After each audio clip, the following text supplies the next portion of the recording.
Hello, pumpkins. Welcome. Merlin is being an SHIT as per usual, because that's what he does. So hopefully he'll behave. I took him for a long W around the block, but apparently he still wants to play. You got your toy? You got your toy? Okay. So we're just waiting a few moments for Morgan to pop on, and then we can get started. So our special guest tonight is Morgan Daimler. I have known Morgan online for probably close to 10 years. I'm not sure exactly how long. It was probably about a year before she was pregnant with her youngest, who I think is 8. So yeah, probably 10 years. She is probably one of the smartest people who I know. There's one subscriber, Black Swan, who says that she wants to live in my brain, and I want to live in Morgan's brain. So Morgan is just an incredibly brilliant person and all around amazing scholar, author. She has written, I'm not sure how many books. I will ask her as soon as she gets on. I have several of them, and I've thoroughly enjoyed her reading style. Hello, Cheryl. Morgan isn't quite here yet. So tonight we're going to talk about fairies, and fairies are probably very different than what you think they are if you have not really worked with fairies or land spirits or nature spirits before. I will have Morgan properly define everything, but essentially we're looking more at like Pan's Labyrinth or Jim Hanson's Labyrinth than we are Tinkerbell. Merlin, that is Mummy's shoe. Drop it. Drop it. Merlin, drop it. Thank you. Hi, Marissa. So yeah, he grabs my shoe and brings it to me when he wants to go out. So he's like, here, Mom, put this on. Even though we were just out. I may need to get out another peanut butter Kong tonight. Hey, Morgan, I will send you the invite. Oh, doggy. Okay.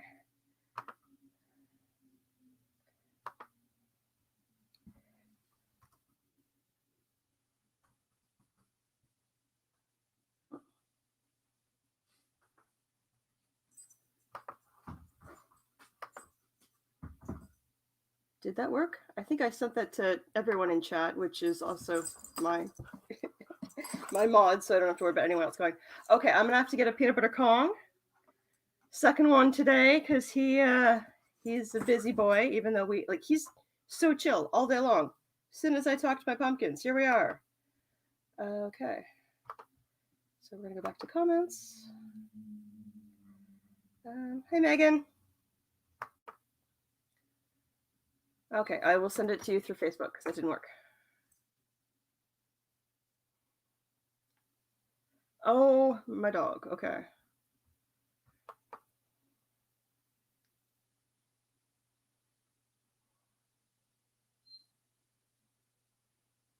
And now he's crying.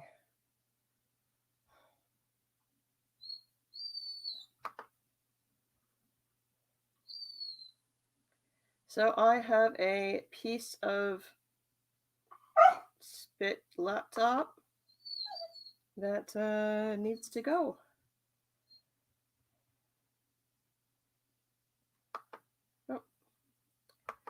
Oh, for Pete's sake.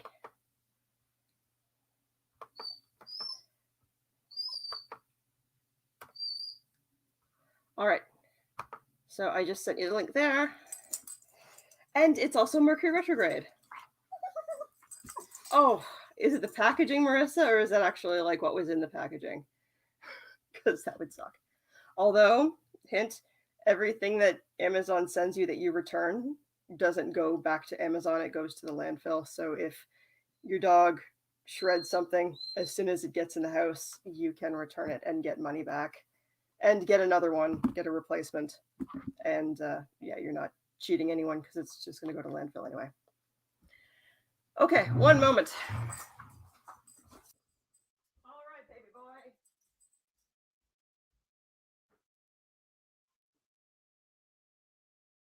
This one is nice and stuffed. That should last you a while. Okay.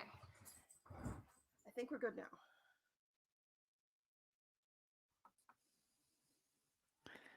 Hello. Hey, Morgan. I am so happy that we're finally doing this. I've wanted to do this for a while. I forgot to message you and tell you something. I don't know how familiar you are with YouTube censorship rules, but YouTube censorship rules are stupid. I don't know if you know Lisa Boswell, but I had her on, and she's Scottish, so she uses the F word like we say and that got me demonetized pretty quickly. So I don't generally swear, so okay, we I won't should get be mad at good. you. I won't get mad if you do. And apparently, like after the first 10 minutes, they monitor less. Yeah,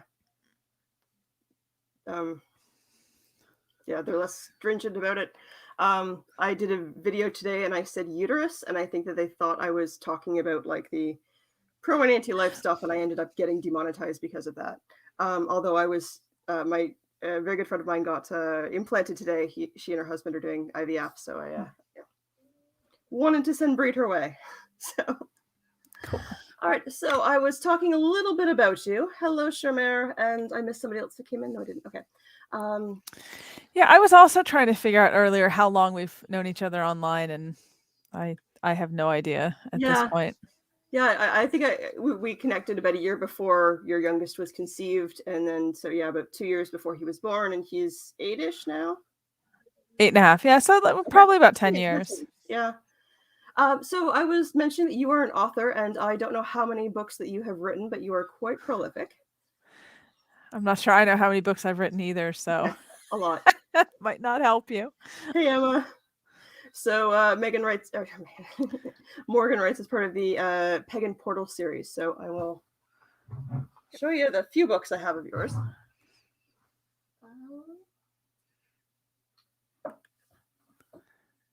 Now, in fashion is someone who has a lot of books. I lent my book on Breed to someone and didn't get it back. So I have your book on the Morgan, on Odin, on the Dagda, on Manannán mac Lir, and then I have Pagan Writers Presents Yule. So that's a classic. Yeah. You're really digging deep for that one. That was a gift from a friend of mine, and it was long before I knew who you were, I think, and she gave it to me, and then I was reading through it, and I'm like, oh, I know that person. So yeah, not knowing where to file it, I ended up filing it in the D's on my bookshelf. So yeah, that was way back when I had first started writing. I had a couple pieces in two of the Pagan Writer Presents, Samhain and Yule, I think. Nice. Yeah. Nice. So do tell us a bit about yourself. the lovely here's the floor. Yeah, well, as you mentioned, I'm an author. I've been writing now since I think my first self-published book came out in 2010. Okay. And then I started writing for Moon Books, who's the one that publishes all those fun pagan portals. I want to say 2013, something in that area. It all starts to blur together. Yeah. After a while. Yep. I mostly write nonfiction. I have the Pagan Portals. I have some longer books with Moon. I also do some translation from Old and Middle Irish into English, spice it up a little bit. And then I do also have some fiction. My fiction is all self-published, but, kind of covers a range, tries to get a little bit of everything out there. Yeah, you certainly, and you have the blog as well. So I do. I should have got the link from you beforehand. That was me for being naughty. How do I pronounce your blog name? Oh, Larvan. It okay. means white mare in Irish.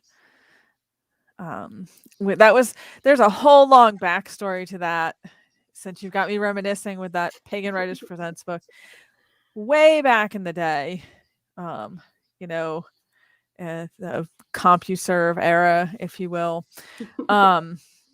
My name is very common, particularly among Celtic culture-oriented pagans. You can't swing a stick without hitting a Morgan. Yeah. Wherever you go. So I used to go by Larva, which means white mare. I don't even remember why I started. I just needed something to differentiate myself, and everyone likes Raven stuff, and kind of that end. So I went the complete opposite direction. Yeah, you go to a pagan festival and say, hey, Raven, and you've typically got 20 people coming towards you. Yep. Raven, Morgan. There's a couple names that are just like super popular Yeah. in the pagan community, and I unfortunately I have one of them. So Yeah. yeah. But yes, that was my online name for a really long time. So when I started my blog in 2011, I was not fully grasping how permanent things on the internet can be. Yeah. And so I picked that for my my WordPress name, link name. So I can't think of the tech term because you can see exactly how tech savvy I am to understand how I ended up doing this when I did the blog. So yeah, I hear you. I call tech support and I'm like, I'm so sorry that you got me. You need to talk to me like I'm 4. yep. Yep.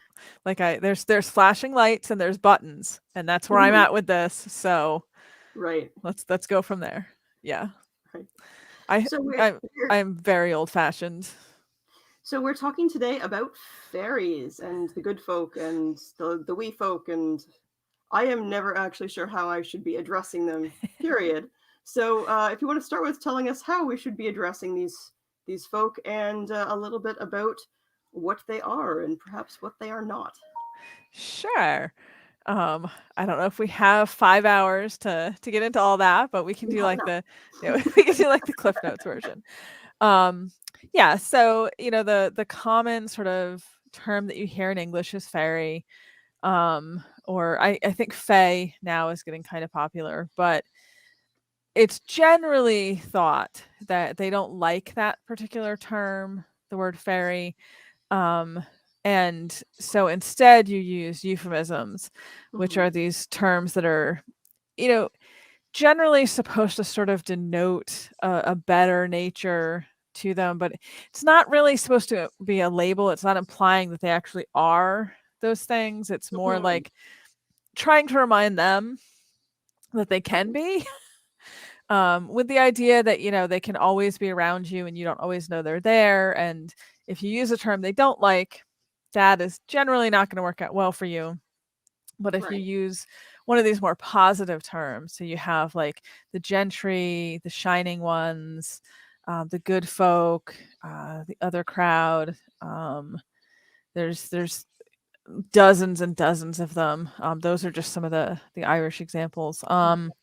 Irish is what I tend to default to. Welsh, you have like Mother's Blessing is one there. So the idea is if they hear any of those, it's gonna make them sort of inclined to think more positively towards you Or at or least about less you. likely to pull Yeah. one over on you. Yeah. I've heard I'm obviously my main focus is more the Celtic language cultural stuff, but I've Mhm. heard there's a similar practice with the Greek and the Roman with the Furies, that they were referred to as like the kindly ones, Okay. because you didn't want to say their actual name and then accidentally invoke them just because of what they are and what they do. So they had this sort of euphemism, even though they're not kind. Mhm. They are not kindly. But it's that same kind of concept. So I wonder then, is Fury a cognate of fairy? Not that I know of, although they probably do have some sort of connections, either linguistically or just the cultures themselves are sort of like several degrees removed, Mhm. um, but are connected, the Indo-European branch of things. Right. Because in English, the word fairy, this is my fun little linguistic rant, comes from the French. The French comes from the Latin, and the Latin was the word for fate. It was thought originally to have sort of come into use or into practice because of the idea of fairies being these sort of fateful beings, these beings who could influence fate for good or ill. That's one theory anyway. I will say that, like, there's no set everyone 100% agrees on where the word comes from, but that's kind of the leading thought that people have. So if we're looking at it that way and we're tracing it back into Latin to fate, then the fates and the furies are not that far removed from what I understand. I can kind of make the connections there. Yeah. Between the languages. Yeah, but definitely that use of euphemisms. And that is something we see. It's not just with fairies and not just with the furies, but kind of across the board with anything that people didn't want to draw negative attention from or didn't want to like invoke or anger in any way. So like a lot of people are familiar with our word for the word bear actually means brown one. Because we don't know what the original word for bear was because the people didn't want to use it because you don't want to accidentally like invoke a bear. And I was at a online class earlier today about some Irish language semantic stuff, which was super fascinating. But they were talking about one of the words for wolf in Irish, Maxir, which means son of the land, that was probably a euphemism. That was something that came into use because people didn't want to say the word for wolf. So they used this other term that's obviously son of the land is more evocative and not as, necessarily, scary. Scary the way wolf might have been. And certainly doesn't invoke that kind of animal if you, believe along the lines that if you say it enough times, it's going to appear. The way I'm doing tonight, I'm going to end up with bears and wolves and all sorts of things. So we'll see how it goes. Thank you so much, Black Swan, for joining. Welcome.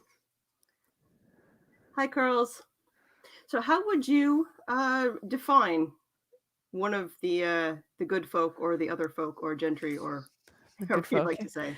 Yeah. Like I said, lots of options for what to call them. They don't seem to like the word fairy, which is interesting because it's possible that the word fairy came in as a way to avoid saying another older term. So we have this whole interesting, like every time a name for them gets really, really popular, there seems to start to become this idea that you shouldn't say it. So they're like linguistic hipsters? Kind of. We see the same thing in Irish actually, where they do have the prohibition as well. You probably shouldn't say the word fairy, say something else, but a lot of people will use the word she, a she or theta she, people of the fairy hills. But there are some people who had written in folklore over the last 20, 30 years who mentioned that there used to be at least a prohibition about using the word she, for the same reason it was thought that if you said a she or theta she, it would get their attention. But if you said fairy, then it wouldn't. They wouldn't have been as familiar with it. But now that fairy is the much more popular word, it's kind of shifted into that. So it's a really fascinating way to see how nothing's really written in stone. It kind of changes as time goes on. Yeah. I'm a huge linguistic nerd, so I could just talk about that for an hour, but I won't. Me too. Yeah. So what are they?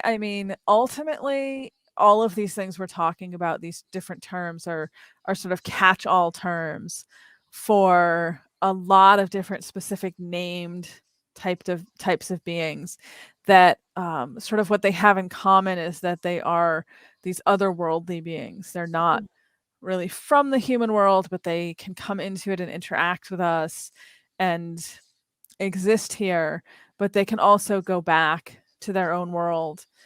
They can choose whether we see them or not. They can, influence humans in different ways.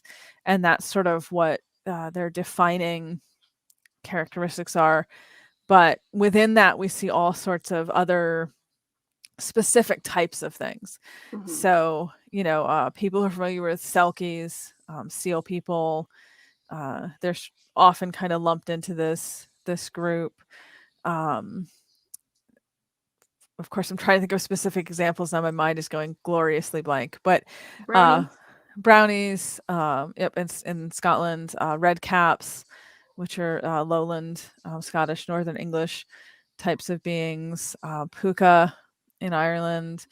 We have this whole range of specific types of things where, if you say, tell me about fairies, describe fairies, it's such a broad category. Some of them look very human. Some of them can even pass as human if they want to. Some of them look like dogs and cats and horses. Some of them are shapeshifters. Possibly all of them are shapeshifters, but some of them are 7 or 8 feet tall. Some are 4 or 5 feet tall. Some are 18 inches tall. It's just this huge range. And some look like human babies. Yep. And it's this idea of trying to like describe or define fairies specifically gets really complicated just because we're covering so much ground with that word. But if you're like, well, what's a brownie? Well, that's much easier because that's a specific thing kind of in that bigger category. So we can say, okay, well, a brownie is a type of fairy that's found in Scotland. They're usually human sized or slightly shorter than your average human height. They're said to dress in rags. They're sometimes described as being sort of a uniform brown color all over hair, skin, eyes, everything. And they generally help around farmyards and in houses. But if you make them mad, they can be really destructive. And we can get like very specific when talking about that in a way that we can't with just like fairies in general, or at least not as easily. I've kind of, and I don't know how accurate this is, I have described the other folk as being less like Tinkerbell and more like Jim Henson's Labyrinth, or more like Pan's Labyrinth. Is that a better interpretation? Yeah, if Jim Henson's Labyrinth and Pan's Labyrinth had a baby, okay, that would kind of cover the whole range, because you definitely see in Labyrinth a lot of what we would find in actual folklore. Brian Froud had a lot to do with that, and his conceptual art and his grasp of things is pretty good. But that's on even the ones that are more frightening in Labyrinth, like the Faeries, the ones that like take off their heads and their arms and stuff, are still kind of on the tamer end. You have the goblins, but the goblins are kind of goofy. And we do find that, like, there are some folklore stories that's kind of where we're at with it. And then you have Pan's Labyrinth. Yeah, it was a children's movie, so I mean, right.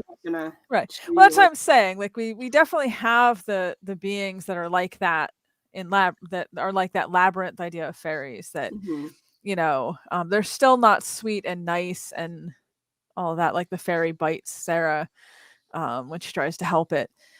But then you have like the Pan's Labyrinth end of things, which is just sort of, Guillermo del Toro's imagination run wild.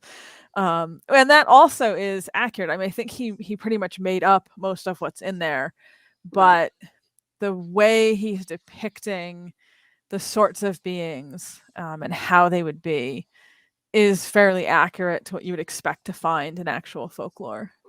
So we have a few questions. Hello, Daniela. So one question we had, and I think it's already kind of been answered. Shermer asked, question, is fae used, or is that basically a nonfiction term? So we kind of covered that fae has become more and more popular, and we are assuming that the wee folk or the good folk or the other folk aren't necessarily fans of that term, and that may cause them to do so. It's interesting because the word fae is actually the original French term that was brought into English in the 12th, 13th century and became our word fairy. And I will spare you the steps that took, because then we'll just be ranting about the linguistics of the word fairy, and nobody wants to hear that. But I mean, I do, but how much time do you have again? So you'll have to come back another time.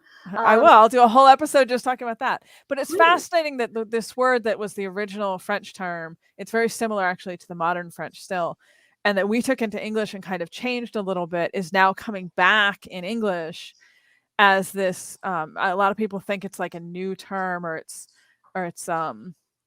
something that's kind of newly in vogue, but it actually has really, really old roots. And to me, that's just a really interesting thing to see happening. Although I will say there's really no difference between the word fae and the word fairy. It effectively means the same thing. And it's not like the Scottish word fae, by the way, which Fey, which means like doomed to die. Mhm. Different homonym, but different word, because I've seen some confusion with that with people. Yeah, and the word Spanish, fea is ugly. Um, maybe that's why they don't like it. and Black Swan asks sprites. So we're including them in our Yep. umbrella of the fae. One Yep, thing they I would. like about, because I'm not I take some issues with the ADF Underak Fane Core Order of Ritual. One thing I like about that is the offering to the others, and I have found that rituals do tend to go a lot smoother. So I'll let you know what I'm talking about here. Onreach Fan is it translates to Our Own Druidry. It's a druid organization out of Arizona, and they have a core order of ritual, which is basically like, if you've ever been to Catholic church and you know kind of when to stand and when to sit and all that stuff, it's kind of like very programmed. But there's one part of it where you give an offering to the outsiders. Usually it's stout, like dark beer, and outsiders take this gift and leave us alone. And your ritual tends to go a lot smoother when you do that. Your lighter works to light the candles, and nothing spills that's not supposed to spill, and it just tends to go a lot smoother. So I really like that part of just kind of like, here, take this and leave me alone. And that has been something that I've used in lots of rituals. And I even had one teacher years ago who would leave stuff for, he wouldn't have called them fae, he just would have called them spirits, outside of our meditation room for them to play with. And we could see evidence of that. So like a clock with no batteries, and we'd write down the time, and quite often it would be a different time on the clock and no one was there. So Yeah. cool stuff. Yeah, and there's definitely a lot of historic precedent for that sort of thing. We find some folklore accounts of, for example, like rituals, mostly rituals for other purposes like divination and such. But there's one, for example, I think this is Scottish, where they would bake a fresh loaf of bread. I believe this was the Lunasa thing. Mm-hmm. And as part of like how it would begin is you would tear off a chunk of the bread and throw it over your left shoulder without looking back. But the idea was you were giving that or offering that to the spirits or the fairies or what have you that were sort of outside of your perception, that was sort of their portion. So there's definitely this idea of you want to appease them and give them something so that they will not decide it'll be super entertaining to mess with your stuff. Yeah. Or the first pancake. Yeah. I want to know where the first pancake tradition started, because we do that, but I thought we had kind of started it ourselves, but then everyone I talk to does it. So Yeah, I don't know. It's just some weird collective unconscious thing. Marissa has a question. yes. Are there different fairy names like there are gods? Depends a little on what you mean. Within the specific types of fairies, we certainly know some by name, like some individuals, if you will. Tamlin. Yep. Well, Temlin was human and then became a fairy and then was rescued and became human again. Right. Which is a whole long story. We could do a whole episode about that because I love I love the Tamlin ballad. But like in Scotland, we have Nick Nevin, who is said to be the queen, possibly of the Unseelie, but of the fairies in Scotland. We have in Cornwall, I believe it is, associated with the pixies, she's called Joan of the Wad. So she's sort of thought to be either the queen or sort of a higher up power there. Of course, you get into Welsh, then you get to like Anun and Gwyneth Neath and sort of those, which are often considered to be gods, but leaders of the other world. Mm-hmm. And the same thing in Ireland, it gets a little confusing because you have these named fairy kings and queens, but a lot of them were also considered gods. They were members of the Tuatha Dé Danann, the old Irish gods. So we have like Anya and Cliona and Evil and Finvara, Dawn, the Dagda. Those are all mentioned at different points as being kings or queens of the fairy hills. So we definitely know some of them by name. Yeah. Hi, Chuck. We are talking about fairies today and how fairies are maybe not what we've been taught to think in pop culture, and we have Morgan Daimler, who is the fairy whisperer. Um,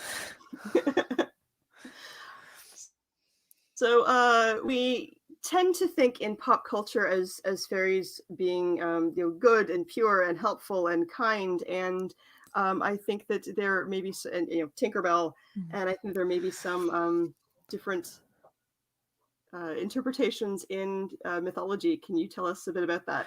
Sure. Yeah, I think, and again, like there's specific reasons sort of why pop culture took the turn that it did with fairies. And really that traces back to the Victorian era, and in neo-paganism in particular, there was kind of this mix of this Victorian idea of fairies as more the realm of children. They're the ones who kind of turned fairies into these childlike beings and made them a lot more representative of like innocence and youth and childhood, and very strongly started associating children with them, which children are associated with fairies in other folklore, but usually in a negative way. Yeah. like fairies tend to steal children, so there's a lot of protections to prevent that. Whereas we start to see this idea during the Victorian era of fairies as sort of the province of children. And so we have all that going on, and then we have theosophy come in, which was a magical system around that same time, and they were kind of looking at fairies as nature spirits, embodiments of nature and of the elements, and also sort of leaning into that idea of fairies as sort of innocent and childlike. And this sort of combined, and then we get this idea today in pop culture, and with a lot of pagans, that fairies are these sort of helpful nature spirits that just want to assist humans, and that they enjoy pretty sparkly things, and kind of the same things children enjoy, candy. And I'm not saying they don't. I'm sure there's some out there that do, because again, broad range. Candy, right? That's kind of like okay. If I have to give something, then candy's kind of a given. Yeah, I mean, everyone loves candy. Yeah, so. I mean, maple syrup's my go-to, but yeah, maple syrup's good. Honey's good. Dairy products are always good. Yeah. But yeah, like no, I can't believe it's not butter. Like, you want the good stuff. Yeah, no, quality stuff. Yeah. But yeah, when we look outside of that, outside of this sort of pop culture is also really heavily sort of leaned into the idea of fairies as just sort of humans with a little bit of magic. And that's something we see a lot in fiction, and we're seeing a lot more in TV shows and movies. Not all of them are bad. Like, obviously, we've already referenced Labyrinth and Pan's Labyrinth, which are good. I would recommend those. But, there's a lot of other stuff that's out there that does sort of lean into that. The newest iteration of Tinkerbell, for anyone who has small children and is familiar with that, is very, very pop culture fairy. If we look outside of that sort of stream of things, then we find these beings that are thought to be, very powerful, very able to influence or affect people, but sort of mercurial and ambiguous. Like, they can be helpful, but they can also be harmful. And sometimes what you do can contribute one way or another, but sometimes it just seems to be, whatever mood they happen to be in. There's a Scottish ballad, or it might actually be a Northern English ballad, but it's called the Ballad of Alison Gross. And it's a story of this witch who is in love with or interested in this guy, and he turns her down, and she doesn't take it well. So she turns him into a worm, because we've all been there where we've wanted to do that, I'm sure. She actually literally does, and he is kind of cursed to keep circling around this tree endlessly. And then one night on Halloween, the queen of the fairies, the queen of the Seelie Court, rides by and sees him, and obviously is able to perceive that he's not just a worm, that he's a human that's been cursed, and picks him up and transforms him back. But it's just an act of kindness. She has no reason to be nice to him. She was obviously just feeling like a random act of kindness sort of mood. And then we also have stories of fairies that will just, be malicious towards people for no reason because you happen to be in the wrong place at the wrong time. So it definitely goes both ways. We have a few more questions. Wokey, hello. I was just kidding about turning people into worms, by the way. Okay. So question, do fairies have genders? Now, I want to say yes, no, maybe, sometimes, often. Yeah, that's kind of like a very fluid answer. Fluid. I see what you did there. That was funny. Yeah, I mean, that's fair. Yes, no, and maybe. This is one of those complicated questions that would take a while to take apart. I do have material up on Academia EDU, and I have, it's like a 7,000 word essay on fairies and gender. If you really want the full answer to this question, because I cannot summarize that without taking up the entire rest of this interview. But basically, in folklore and in a lot of the older material that we have, fairies are always clearly gendered, but not always clearly playing the gender roles that we would expect. So we see fairies that are clearly, male fairies or female fairies, and engaging in reproductive activities, we'll say, because I don't want you to get demonetized here. But on the same hand, we'll see, for example, like female fairies that are in a lot of ways what we might consider like stereotypically feminine, but they're warriors, which at the time would have been very much against the gender roles. You wouldn't have seen really women doing that where these stories are being told. Or we see male fairies that are, again, very stereotypically masculine, but are doing what would be considered female gender roles, particularly like domestic kind of things. And I think we look back on that now and we don't totally understand the significance of some of that. But it actually was like really, really significant to have that sort of interplay happening.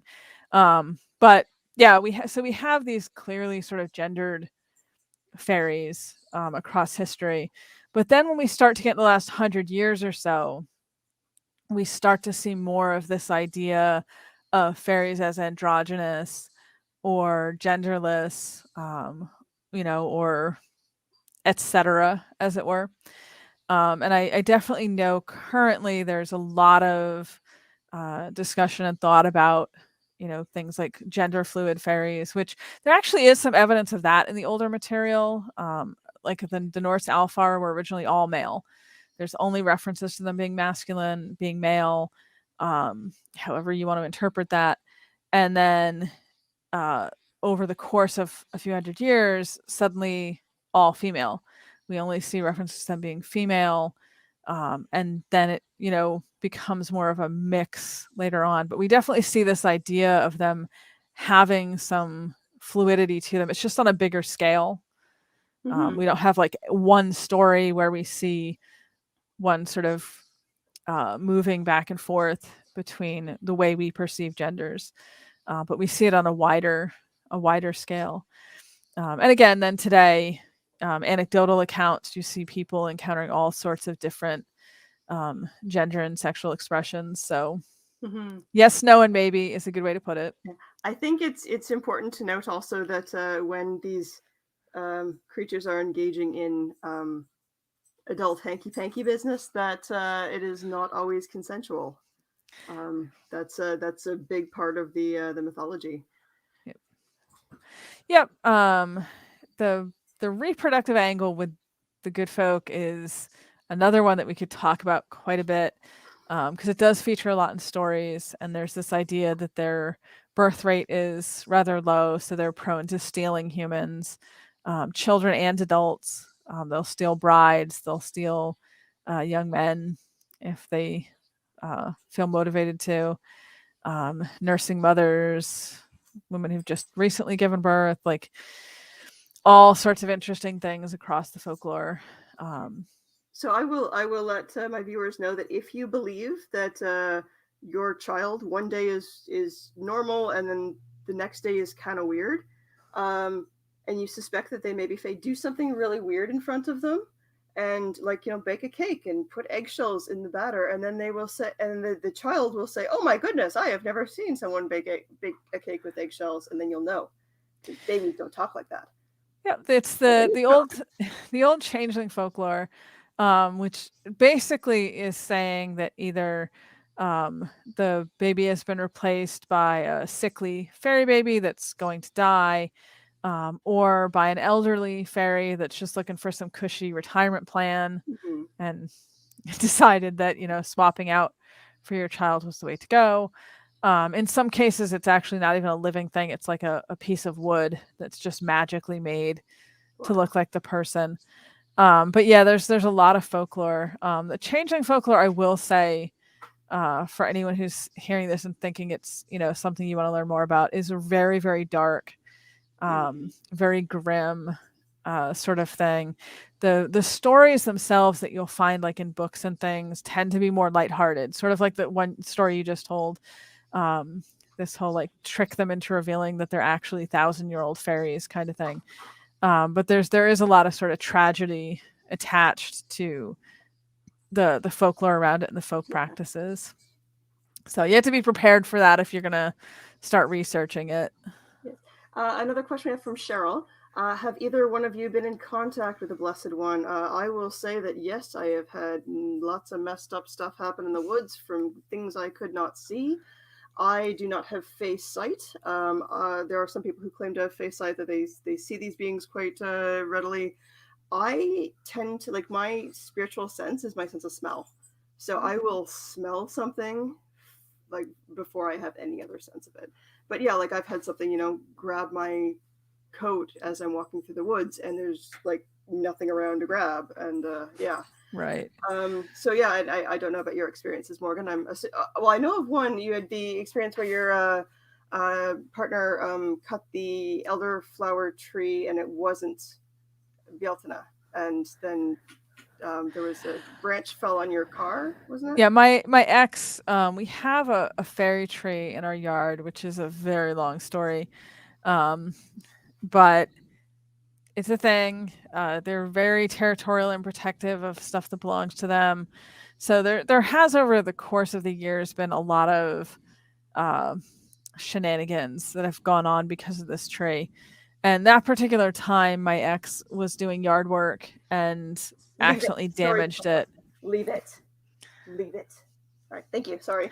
And after he had damaged it, he told me. I told him he needed to put an offering out and apologize, but he was doing some other stuff at the time. I got nervous and I went out and did it.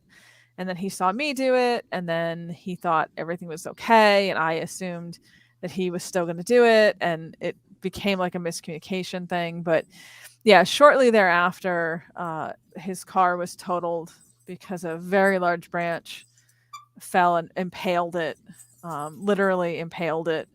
So it was very dramatic. You don't mess with fairy trees. It's the moral of that. And yeah, I've had experiences with them since I was very young, which is part of what kind of put me in the direction that I ended up going in.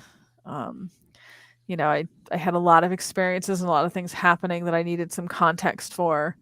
Mhm. So, studying the mythology sort of gave me a foundation to work from, as opposed to just constantly trying to figure it out for myself. Now, I know you're in the eastern U.S. I'm in southwestern Ontario, Canada. So I know you have traveled to areas of Europe and Great Britain and whatnot. I have yet to travel, but we're living in North America, and we have different. I'm sorry for the squeaking.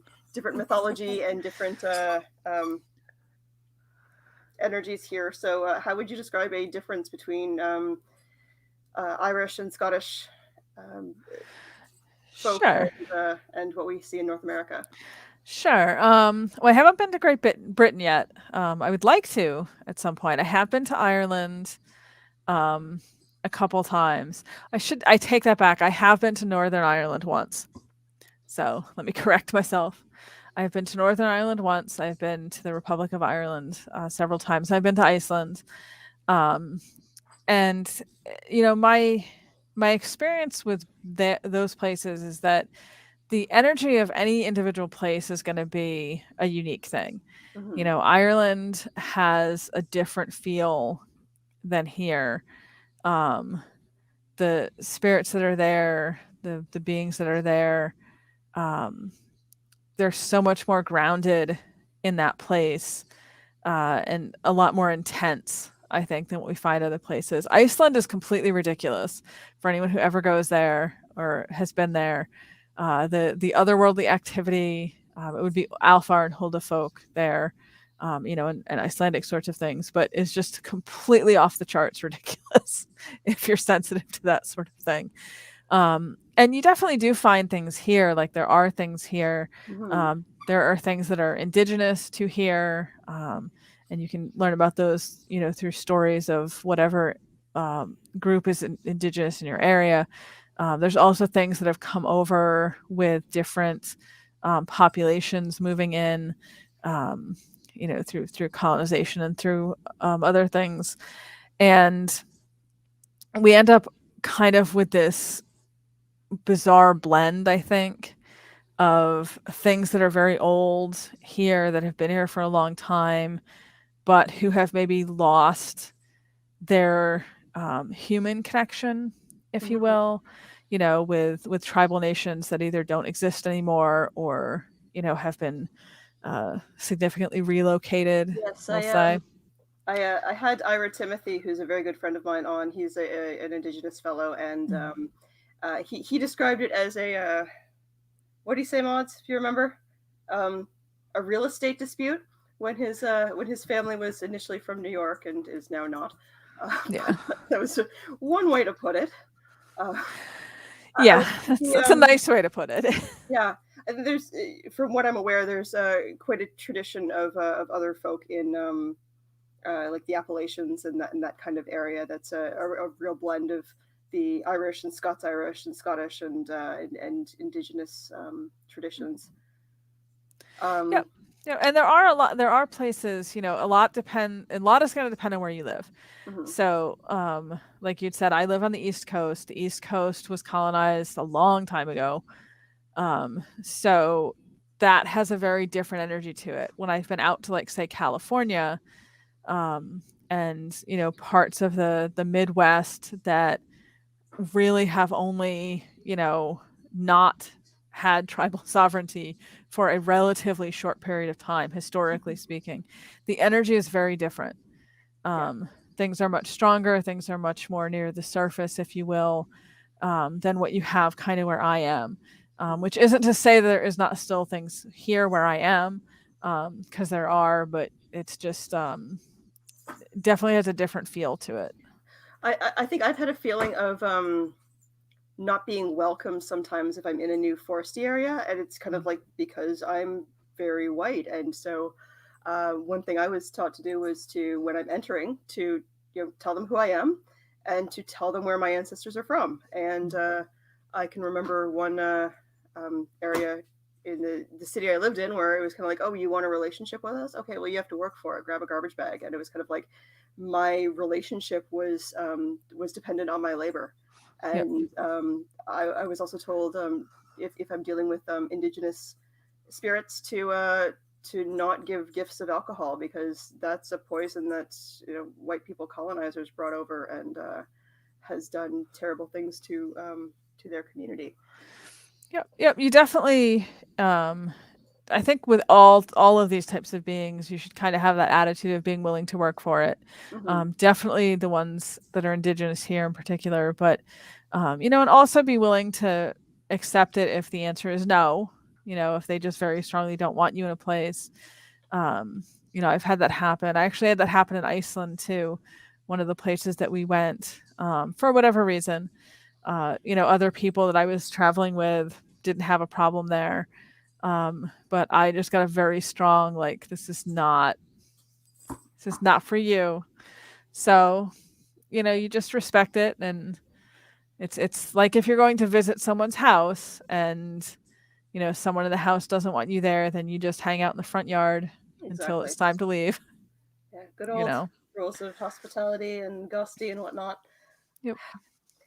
Don, my Merlin is definitely not a sprite. He is definitely a beagle, and lots of pagans and neo-pagans like to say that their pets are familiars. No, Merlin is a dog. Merlin is a pet, and he is troublesome and is a big hindrance to my magical practice and my YouTube practice, I guess. I try to take him for long W's as part of my ritual prep because he is a 2-year-old beagle. Yeah. So one question that I had for you, and this is kind of a theory that I have.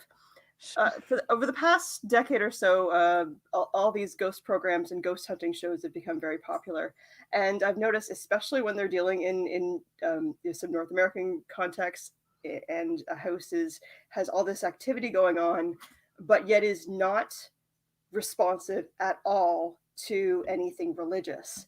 And I'm like, dude, you got a fae infestation. Like, this isn't a demon. And they always want to say it's a demon, and they like anything goes bump and they scream demon. And for me, it's like this really just sounds like fae. There's Yeah. nothing religious going on here. There's no inverted crosses. There's nothing like that. This is just like, you wake up and your shoes are tied together, and like that to me sounds more like fae. Or it could be something that's like, this is my land. I don't want you here. Get out. Yeah. And so that feels a lot more fae to me than it feels, demon. Oh yeah, yeah. I've watched a couple of episodes of shows like that where I had the same reaction. I'm watching them and I'm like, that's a fairy. That's not a human ghost or a negative entity. Or well, it's a negative entity in this context, but it's a fairy, and that's why you're getting the responses and reactions you're getting.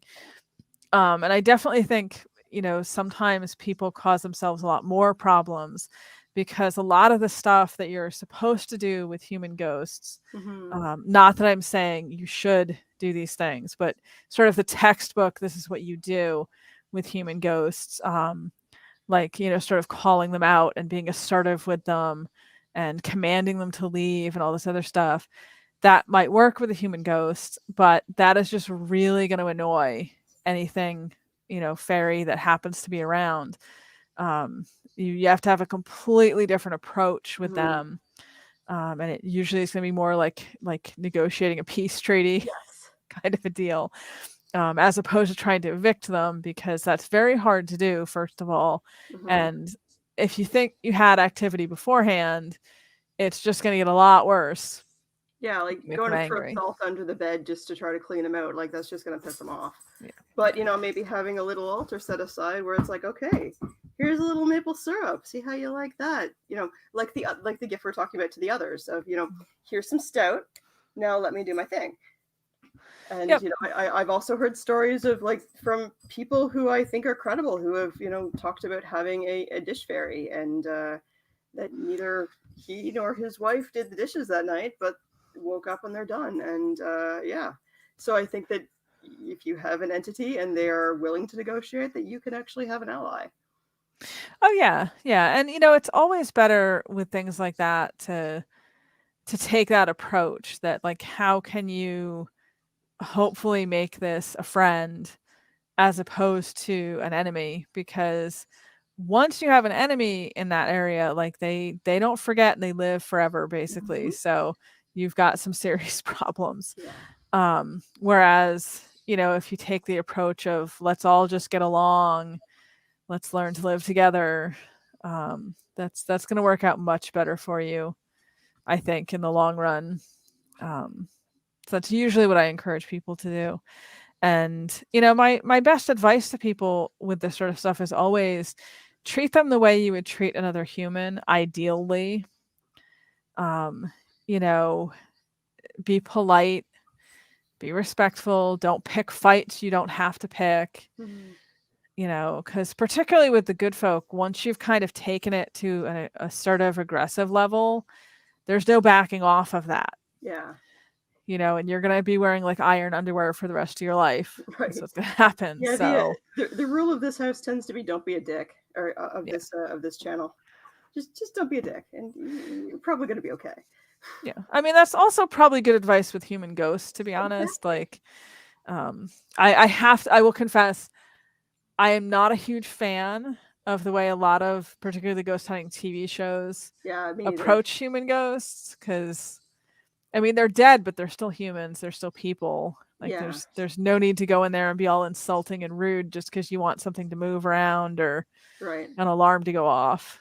In my opinion, number one, it's not a it's not a parlor show, and number two, like there are more effective ways. And I mean, like if I have a spirit of someone I love who's around me, then I don't maybe want them to go. And maybe if they're trying to get my attention, then there's something to say there. Or if I move into a place and there's something that I'm not comfortable being there, I have found that it's far more effective to bribe it out than it is to force it out. Like, I will give you this if you go, and then usually it's bread and rum, and then I take that and I leave it on sanctified ground, and it's gone. As opposed to just like whose will is stronger, and then one of the parties is going to get forced out, and you really hope that it's the ghost, and that's just not a good game. Well, you just have to realize if you're going to take it to that level, the amount of commitment that's going to be involved. Like, you're going to have to full on go there. You can't just kind of a little bit. Once you start, it's on. Yeah, I've only had to do that once, and it was for a specific room, because my middle child, when she was a lot younger, she's always had a lot of sleep issues anyway, but she was seeing things in her room, and it was very upsetting to her. And we finally had to put up some, they're Icelandic rune staves, but they're specifically to like keep ghosts out. And we did some other things to kind of ward and protect the room, so that was like the ghost free zone, like no spirits allowed. But it's kind of like if you live in a house and all of a sudden you find one of your rooms is barricaded off because the people you share the house with have decided that you're not allowed in there. It's not going to make you happy, Just because you can't see them and they're dead doesn't mean they're not technically roommates. So gotta try to get along. I didn't think we'd have time for, and this is probably the last question, and it's actually the thing that I didn't think we'd have time for, because there's a neat thing that I want to dispel. So Black Swan, she says, I had something once called Red Goblin years ago. It was mischievous, and I'm thinking that may be in reference to a red cap, and how there are some people who are equating the red cap with the current MAGA political movement, and I think that is not a good analogy to make. As much as we may have our own political ideas, like these red caps are red because they're dipped in blood, not because that's the color of their favorite political party. I think I had seen on a Facebook page a comment by the Unseelie Court and the Redcaps disavowing the red baseball hat wearing humans, saying that was no part of them. So Red Goblin, I mean that could be a very specific type of thing. It could be the name that's being used for something. A lot of times that's what happens, is that we see something or we experience something, we don't know what to call it, so we kind of go with the closest thing we can think of. I would hope it's not an actual red cap, because those are pretty malicious. The whole hat dyed in blood thing. But there's a lot of people out there that have had sometimes long-term experiences and ongoing encounters, or sometimes one-time experiences, but have definitely had experiences with things. So I'm not sure if that answered the question. We were covering a lot of ground there. Yeah, I don't know if it was a question or a statement, but yeah, it was something that I got to slide it in and it was kind of related. All right. Sure. So, what's new on your agenda? What do you have coming up that my viewers may want to know about? Oh, sure. Let me think. I'm going to be at a conference on the 16th. It's called my mind has just gone blank. That Witch Con, I think it is. And that should be fun. I'm doing a class on trading on the Goblin market, which is Nice. how to deal safely with fairies as safely as possible. Yes. I Um, would think rule number one would be don't eat or drink anything they give you. Is that? yep, that's a good basic rule. Yeah, definitely. Um, I have a book on the Norse pantheon that's coming out next April. I have a book coming out in July on the Irish Aishi. I'm particularly proud of that one. I think it's possibly one of the best things I've written. So I'm super excited to see that one come out. And besides that, I think those are the highlights. I'm going to be doing a short talk on the 28th for a fundraiser, which is fundraising. I'm trying to say this carefully because I don't want you to get demonetized for. We're well past the 10 minutes. You can say things. Oh, good.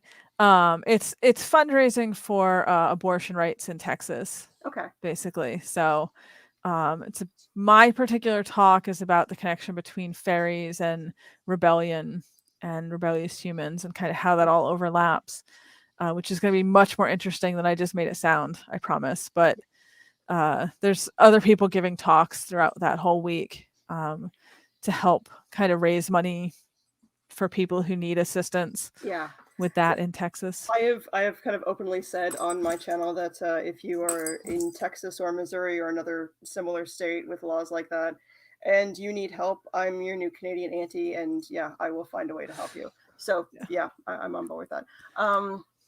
I would love to see, and this is maybe something that I should just research and write about, a connection then between those types of women's rights and Blodaiwith, who is kind of like someone who was a maiden and then became the crone, if we're going to use that etymology thing. But she was created as a woman for the pleasure of men, and I would imagine she has a lot of opinions about bodily autonomy. Yeah, I think so. So for those not aware, Blodaiwith is a Welsh myth, and she was a woman made out of flowers because there was a curse / prophecy on Yep. Thank you. That he would never marry a woman who was born of, the myth better than I do, I'm sure. Woman who was born it was basically like never marry a woman who was born of a woman. Yeah. Never. So this woman was made of flowers, and that's just for Lou. So she was made just for Lou, and then she did not appreciate that. She did not appreciate that, and she decided that she didn't want this life where she was enslaved to this man. Well, she fell in love with someone else. Yeah, and so she went and had her own pleasure, and then was turned into an owl. Yeah.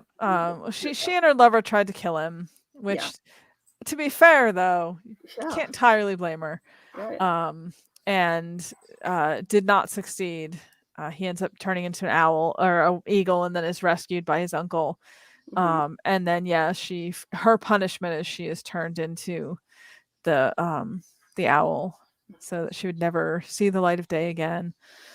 And it's also a little play on words in Welsh because her original name, I'm going to mess up the pronunciation because my Welsh is atrocious, but it's like Blodaiwith means flower face, and Blodaiwith means owl or owl face. So it's like one letter difference in the spelling, and it's a slightly different pronunciation, changing it from flower face to the so like second name. In Spanish, I'm thinking papas and papas. So like one is dads and the other is potatoes. Yep. So if you've like made a dad out of potatoes, then that would be, or turned a dad into a potato. Yeah, exactly. Yeah. Okay, well, I wanted to thank you so much for being a part of this. I will absolutely have you back. There's so many things I want to talk about, and we could talk for hours, and I could. So Black Swan has often said that she could live in my brain, and I just want to live in your brain. And my brain's a pretty weird place, so. Well, thank you for having me on. Yeah, I mean, I could talk just about the linguistic stuff forever. Yeah. And then the different folklore I can talk about forever. So yeah, this could end up being very, very long. All right, so thank you to my mods. Yay! I have the best mods. Thank you again to Morgan. Thank you for Black Swan for joining. And thank you to all my viewers. Thank you to the replay crew. I love you so much. And may you pray with a good fire. Bye, pumpkins.